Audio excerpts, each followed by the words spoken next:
Welcome back to The Breakfast Show. And did you see that story, Rashid? What do you think? Well, I would love someone to buy me an iPod for my birthday. Yes. Hint, hint. Yeah, the 60 gig one. Well, if you can't afford an iPod, you can always buy him a teapot. That's... Yes, I know, that was so lame, wasn't it? Yeah. Anyway, we have with us on set someone very, very interesting. His name is Josh Lim, and he is from Redesign Malaysia. Yeah. Hello, Josh. Hi. How are Nice to you? have you on the show. Self-confessed technopreneur. Yes. Kind of, I guess. Yeah. So, yeah. I don't think I can Okay. make my money through gardening, so gotta use the web, man. Okay. Josh, tell us Yeah. a little bit more about Redesign Malaysia. What is it all about? Yeah. Okay, basically redesignmalaysia.com is an initiative to improve Malaysia's broadband. Okay. So it's from all factors, whether it's wider coverage, more uptime, more broadband, or of course cheaper prices. Okay. So that's the basic idea behind that. The idea is to create a portal where more information can be shared, and this would help create competition and let consumers be aware of more choices. Yeah, that's the basic idea behind Redesign Malaysia. So it's more of a forum for all the users, ISP, broadband users, so they can have their grasses or at least share knowledge.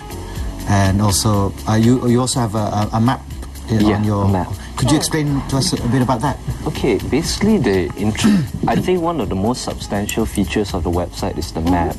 And the idea behind it is that you can compare coverage from various service providers.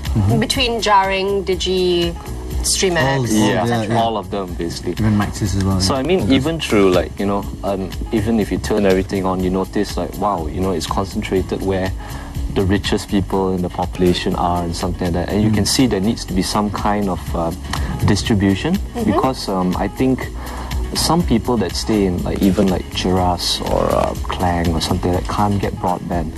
And I think this is an important issue. Why? that Because needs to they be don't addressed. provide that service there, or because there are not enough people who would use broadband? Is it the infrastructure as well? Yeah. I mean, Yeah, true. I mean, I think there are some areas which are covered, but there are not enough ports. Yeah. So more people can't get the service or something like that. Maybe there's a finite number.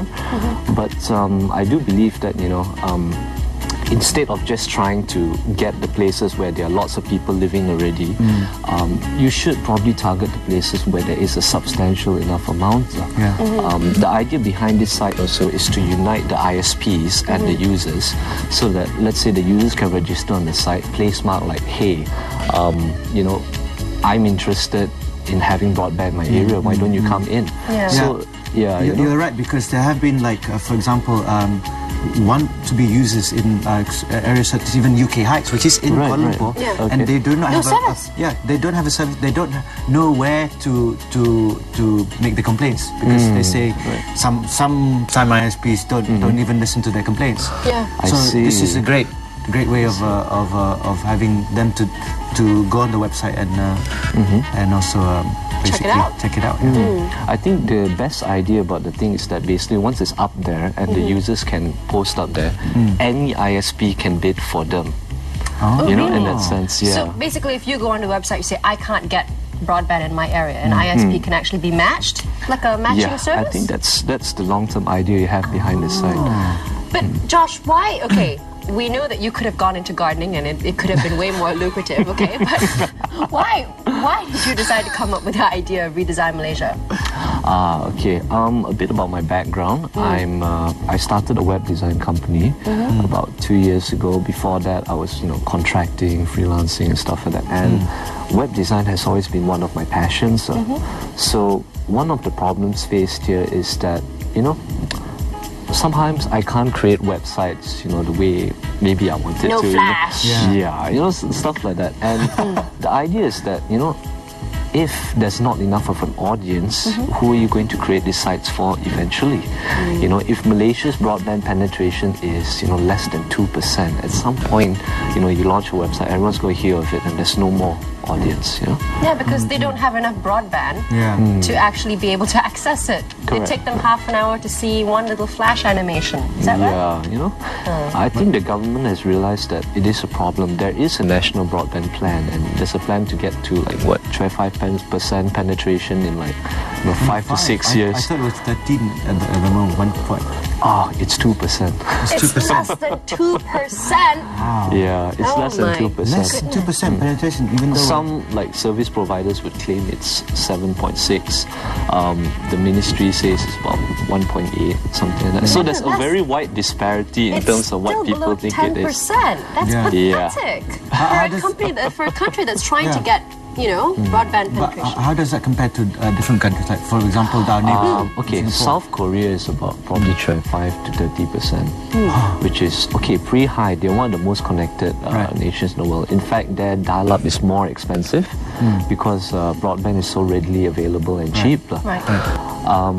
Let's see, Singapore is definitely running at least 4 or 5 times coverage, and in terms of speed, they're probably offering like 2 to 5 times more times speed. Like right now we get the standard package 1 MB per second. Yes. Right? In Singapore, it's between 2 to 10, I would guess, and you would pay about 30 something Sing. So cheap. Yeah, I know. Wow. So we're paying lots of money for not a lot of bandwidth. Is that what you're saying? You could say that. It's why are we getting such a raw deal here?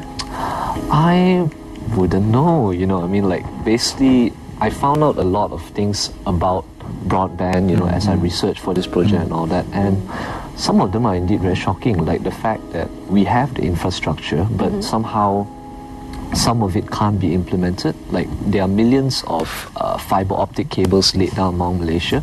There's one that runs along the railway tracks. There's some that go underneath and all that. But basically, the last mile implementation is yet to be done. So yeah. So we do have the infrastructure then. Yes. So what is stopping people from what is stopping ISPs from actually spreading the service beyond where it is already? I think one of the factors that affect the ISPs is perhaps of course there's one dominant market provider, and it's hard to compete with a $1 million advertising budget. What we've done also is like on some of the paid let's see. What we've done is an ISP comparison list as well. Right. So essentially we want to compare all of them. You'll notice like a lot of different price ranges and stuff like that. So we basically want to make it easier for people to decide, because like let's say some people have $500 budget, so they can go for satellite broadband. Top of the range. Yeah, but at the end of the day, they're still giving you a choice anyway. So at the end of the day, you just get to choose which one you prefer to use. They will be out there, and whether it's, I wouldn't say it's a controversy in a sense, but at least you have. The good thing about them is they will give you competitive prices. So if you feel one is too expensive, you can always go together. That could be so. So hopefully that will drive prices lower. The basic idea is choice and a voice. Yes. So they get to see your choices there, and they get to comment on feedback in their area. But what do you think is going to be the key factor that will drive prices down? For example, Singapore is so cheap. What is going to be the key factor in Malaysia that will drive prices down for broadband? I can give you an interesting example. I met a broadband provider recently, and currently this broadband provider has about 2,000 subscribers. They're very niche. So I was saying to them, let's say if I could provide you, let's say 500 to 1,000 customers, do you think you could give me a better deal? Yeah. Let's say if I could pinpoint about 500 people who are interested, or 1,000 people who are interested, could you give a better deal for all these people? Yeah. So they say it'll definitely be possible. So I think one of the problems is how they find the customers. So there's a mismatch, is that what you're saying? Yeah, because you can't exactly approach people, hey, you want broadband? You want broadband? It doesn't quite work that way. I think people either have to be searching for it or something. I think a lot a big reason of the success of the site is also that, you know, I'm a web designer, so I designed it to be indexed well, found easily. If you search for Malaysia broadband or broadband Malaysia, we're somewhere about like number 5 or 6 on Google.